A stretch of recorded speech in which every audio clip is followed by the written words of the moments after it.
we're not taught to say, "Hey, Mark, how's it going?" "Oh, really? I'm not having a good day. I really feel like crap." "How's your day going?" The countless hours, days, weeks, months that I spent in therapy, psychiatry, psychology, rehabs, foster homes, you name it. There, it was more common.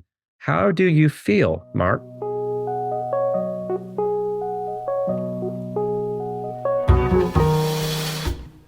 Let's start at the beginning. Tell me a little bit about kind of these early days. I think my story, Brett, really starts from day one. 8 hours of being born. I was born with a very unique diaphragmatic hernia, which is a birth defect.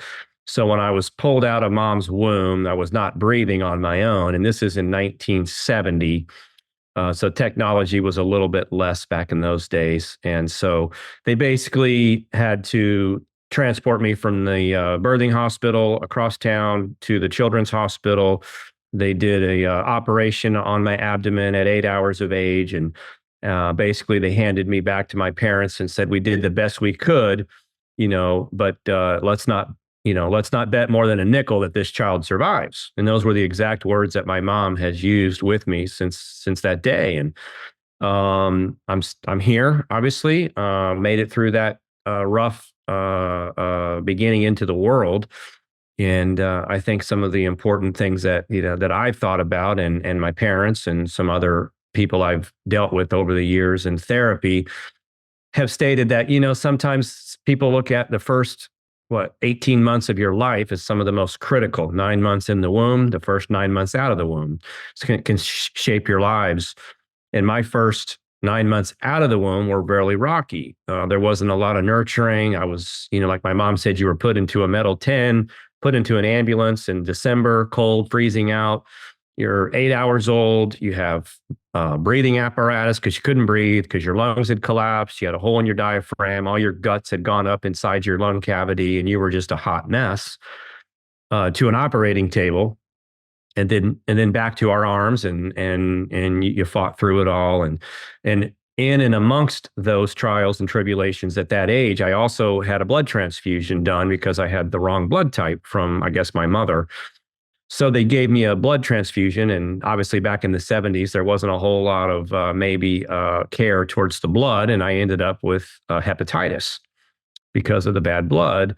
And so now I'm fighting that, trying to heal. And so obviously I'm still here speaking to you about it 53 years later. And so that's the start of the life for me. Mm-hmm.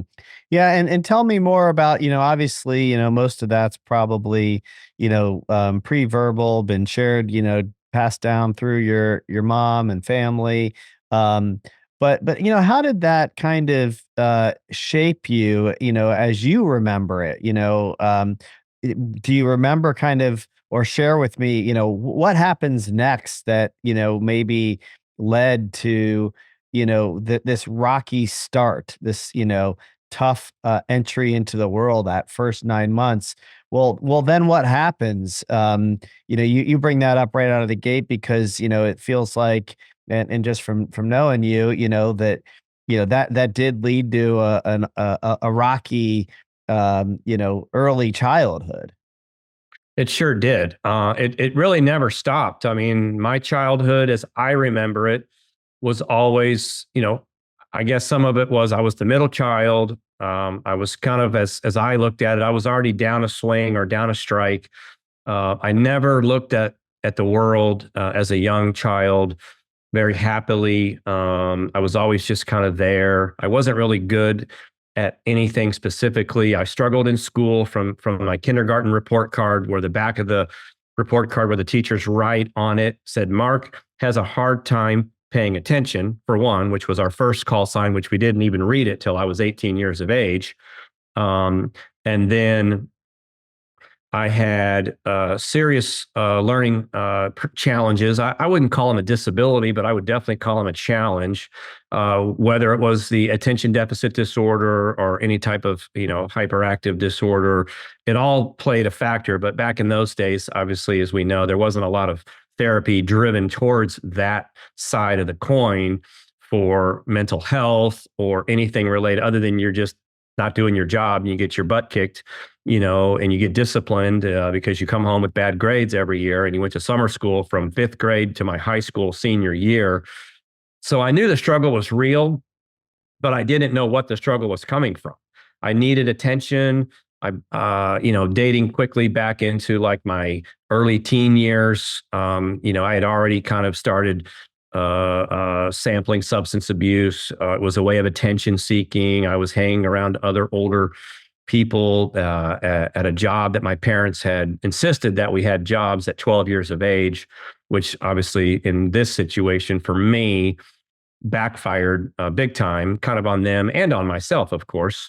You know, so the drugs became a habit. They quickly became an addiction. The self attention that I lacked, I went out to seek attention in very negative ways, breaking into my own home, calling the police, walking through my house with the neighbor with the 45 Colt Magnum gun pulled out. And I knew there was nobody there, but I was the one that called, and I was the one that discovered something was wrong. And so the attention was on me, not my little kid sister who was just a baby, not my older brother who was a scholar. There was just Mark. And Mark struggled with those items big time from as far back as I can remember, and then into the teen years, Brett, where it obviously gets interesting. Yeah, yeah. Yeah, well, that's, I think important to share. I'm happy, when people can openly talk about what was going on and what led to substance abuse and this desire for attention and to really, act out in a way that, is so obviously about something, deep rooted inside and usually just totally unconscious, and I'm assuming for you too. I mean, especially because you started with the kind of entry into the world, that infant stage, that trauma. Then, you know, I'm wondering, did you even have any sense as to why you struggled so much and why you needed this attention and what you were trying to soothe that was, inside of you that was unsettled, incomplete? What do you remember having any awareness around why you were doing this, or was it just so deeply traumatic, unconscious that you just didn't know and it kept continuing to spiral? You know, there's definitely a level of unconsciousness I feel in my story because I came from a really good family. I had parents that loved and cared for me. There wasn't abuse in the home. There wasn't alcohol, drinking, anything to that nature. My parents worked hard. They provided a good living for us. You know, we had a nice home. We had a pool. We had, we called ourselves the Beaver Cleaver family on the inside of the house. Or I'm sorry, on the outside. You can kind of, oh, the Gerling family, they're all put together. But we all know that when the door closes, sometimes the family nucleus is different than what's on the outside. And we portray a church going family, and we go to the Catholic grade schools, and you're taught to be that way on the outside. Like, oh, how's it going, Mark? Oh, I'm fine. We're not taught to say, hey, Mark, how's it going? Oh, really? I'm not having a good day. I really feel like crap. I feel like putting a bullet in my head. I feel like smoking weed or shooting up a drug today.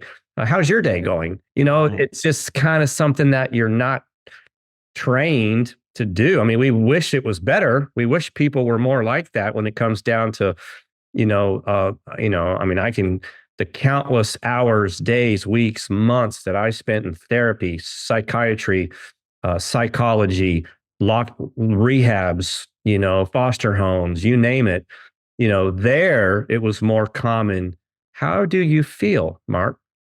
And you express a true emotion. I feel like crap, or I don't feel good today. My thing, I really think now, being a man, a father, a husband, a business owner, entrepreneur, is that my self-esteem, Brett, as a child was very, very bleak. My parents were good people. They were disciplinarians. My dad did most of the discipline. It was tough. It was, harsh in some ways. Back those days, maybe not looked upon as harsh, if you know what I'm saying. I mean, we got our asses kicked. It was just kind of part of it. You get in trouble, you get your ass kicked. It wasn't a fist to the face, but it was a paddle to the bare butt on the front porch with the neighbor kid watching. Those are traumatic incidences that you go through. At the time, you're just like, this is freaking stupid. Why are you doing this? But you don't talk back to your father. At least Mhm. in the 70s, we didn't. Mhm. Don't know about today's world. I think it's a little different, but we did. And you probably didn't either. Mm-mm. But it just kind of spiraled. And I remember turning the drugs away when I was 12 years old, working at this place.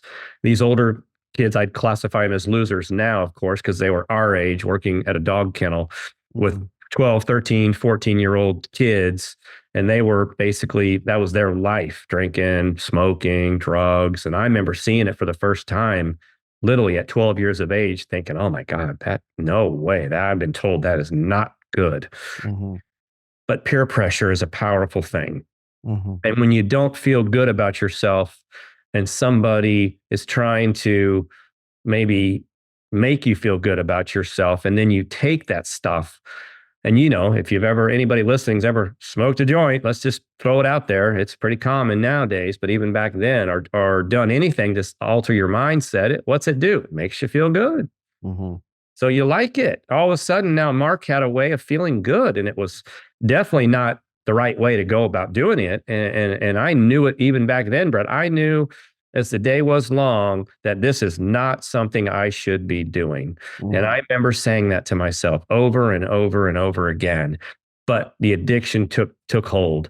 Mhm. And if you or anybody have addictive personality and you've been through something like that, you know how powerful it can be. And all of a sudden now I'm doing LSD, I'm doing hashish, I'm doing PCP, I'm 12, 13, 14 years old. The dope just doesn't cut it. You're finding laced marijuana, you're dipping it in stuff you shouldn't be to get a little bit more of a buzz. You're drinking pints of Jack Daniels, literally crack the seal, drink the whole freaking bottle in one gulp. But you know what it did for me is it gave me attention. Mhm. And I definitely yearned for that. And I found my attention. I even got a nickname, because I could drink more than some. And I was such a young kid. And Mhm. I believe it's a deep trap. It's a deep, cynical barrel to be in. And I definitely was in it full speed. Mhm. Okay, and so, you're in that barrel and it's deep. Um, and obviously, as we sit here today and, I look at you here on the screen, healthy, vibrant, all the things you mentioned, successful family, entrepreneur. Um, how did you start to begin the process of climbing out of that barrel? What's at the bottom for starters? People talk about a rock bottom. What was it for you? And then how did you start to climb out? Sure. So my rock bottom was 16 years of age. I had dropped out of school. I was living on the streets. I had developed jaundice of the liver from the drinking excessively, which was not good for me, being that I had the hep and I had levels had been increased over my lifespan up to that point.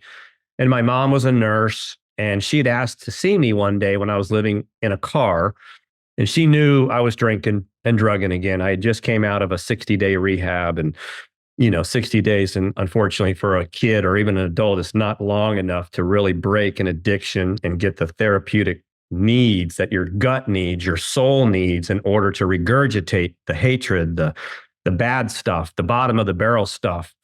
And she saw me and she started crying. And I was like trying to hold back the tears because I was a tough guy, and I was so sad and broken on the inside by then. I was like, just take me away. Just get me out of here. Put a bullet in my head. Suicide was always a contemplated thought in my mind. Attempted's one thing. It's attention seeking. You either do it or you don't. That's kind of what I was taught. And I think sometimes there's some truth in that, because I really didn't want to die.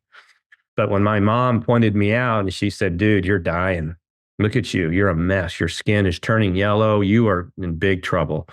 And I'm your mother, and she's bawling and crying, and I'm trying to fight the tears back as a tough guy, 16 years of age. And they had wanted me to go back to school. And I said, I'm only going to go back to school if I can go to the public school with my friends. Okay, so we met at the public school. The counselor and them had already met behind my back. As I'm a parent now, I understand how that works. They're smarter than we are.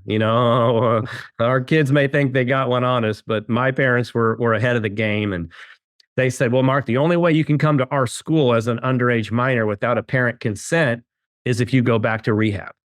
And I told my parent, they were sitting right there, and I said, I'm not going. I said, I'll just leave now. And I did. I walked out. Both parents crying.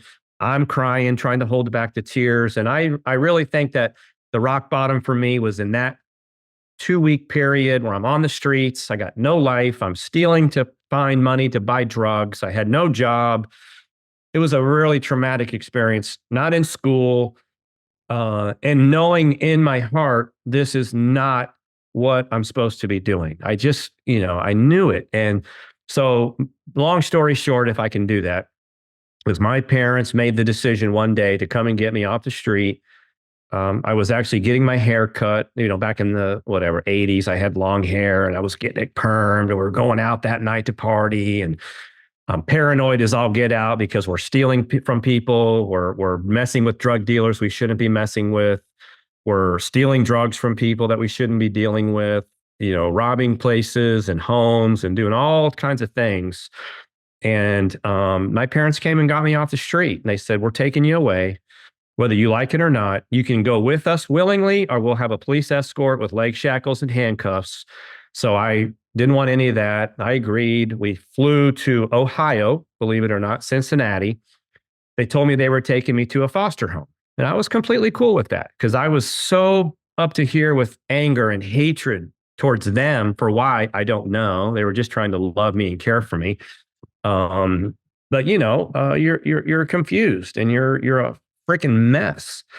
So long story short, again, dropped me off at this facility in Cincinnati, which turned out to be a long-term drug rehabilitation facility, like a lockup facility, 12 hours locked up, 12 hours you spend in a foster home. So part of it was true. And I called them, you liars, how could you lie to me? And they said, you've been lying to us for 4 years. All we're trying to do is help you get better. Bah, bah, bah. So it was a real blowout. Went to rehab. Ended up being transferred to Texas to another rehab, same organization, but different location. Lived with 13 foster homes. And about 9 months into my 20-month stint, I had legal problems. I had to be extradited back to Kansas City to take care of some legal stuff. I had to, I had to give up some evidence. I had to give up some kids, friends of mine that were stealing. That was really a difficult time. You feel really bad because you're a kid. Oh, you can't tell on somebody. I could. It was either that or 6 years in prison. I wasn't going to go to prison if I could help it. But one day, Brett, during my rehab, it was a 5-phase rehab. I was on the 4th phase, thought I was doing really well. I was clean. I was locked up, so I really couldn't do anything, but I was feeling good. And the counselor stood me up in the group and said, Mark, what's going on? You don't look good. And it was like, okay, I had a spiritual experience right there in that blue chair in front of 150 other kids my age, all trying to get better. And the Lord God himself came down. He grabbed me, touched me on my head, and he said, just walk with me. Just come with me. I am here to help you. Just embrace me. And I still remember it like I'm sitting here talking to you today. It was real. There was a higher power that came down that gave me a chance. And from that day forward, I started to be able to regurgitate more and get the guts out and get the bad feelings out. And I started doing mirror therapy through the counselors, looking at myself in the mirror, just like I am, and say, Mark Gerling, I love you. You're a good human being. You're a nice looking boy. You're a smart kid. You're not this, you're not that. And so you started to retrain myself to really believe in myself and to believe I could be anything I wanted to be. And I could kick this habit, and I could kick not even more the drug habit, Brett. That was probably one of the easier things to do. Cause for one, I was locked up. It was just like not there.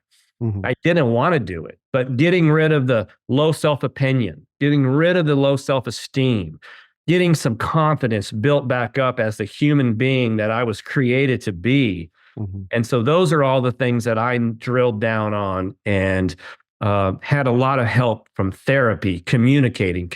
I'm a big believer in communicating. If you barrel that stuff down, buddy, just get ready because it's coming up one way or the other. May not be for 20 years, but it's going to come up and it's going to hurt you or somebody else. Mm-hmm. So through the rehab, it changed me. I felt that spiritual power, connectivity reach into my gut. And, Mm-hmm. I've just chosen to not let it go. Mm-hmm. Mm-hmm. Wow. Um, yeah, that's amazing. Thank you for sharing that. I think it's really important for people to hear, that the depths of it, just how much it can spiral. I mean, again, like you said, you can have well-intended parents, loving parents, and yeah, things have changed, for the better, I think, maybe it's a little bit of a mixed bag, but you know, the the love was there. It was being shown and the ways that your parents knew how, right? Which is really the way that they were probably raised and the way other people were raising their kids, so it's generational, it's societal, and it even goes back to birth, who knows if it goes back even before that, right? But there you are, this kid now, addicted to drugs and in and out of rehabs and in the foster homes and it seems almost like an impossible cycle to break. And I think the experience, the spiritual experience that you had, in the world of, AA and 12 steps, there's a lot of conversation about higher power. And a lot of times, even in the spiritual world in general, people are turned off by the idea of a God or a religion, right? But it oftentimes really does support healing. And in your case, you had a spiritual experience that really feels like there's no other explanation for how you turn things around other than a higher power, and I just couldn't really find any other way to maybe explain that you then, start to heal yourself, and with the help of therapists and with the help of others, but really and doing a lot of the hard work. It's not like you just turn it over and it's all Mm. fixed. There's a lot of hard work that you have to do. You have to be in action in order to really get yourself out of that barrel. But, that's what happened. And it's remarkable.